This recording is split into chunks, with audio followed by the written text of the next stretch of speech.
na maaring itago pa ni Manny Pacquiao ang pagkakaroon niya ng anak sa ibang babae. Kumakalat ngayon sa social media ang mga larawan at videos na nagpapatunay na talagang kinikilala ni Manny Pacquiao ang sinasabing anak niya sa labas na si Emmanuel Pacquiao Jr. Si Emmanuel Pacquiao Jr. ay anak ni former Senador Manny Pacquiao sa isang dating receptionist sa hotel na kanyang tinatambayan noon sa tuwing ninanais niya na magbilyar. Bukod sa pagboboxing, mahilig din si Manny Pacquiao sa pagbibilyar at basketball, kaya naman malimit siyang tumetambay sa mga tagong lugar.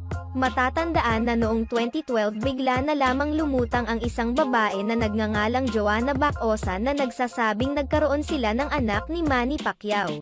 Pinakilala noon ni Joanna ang isang batang lalaki na pinakilala niya bilang si Emmanuel Pacquiao Jr. Isiniwalat din ni Joanna na buwan-buwan ay nagpapadala sa kanila ng sustento si Manny.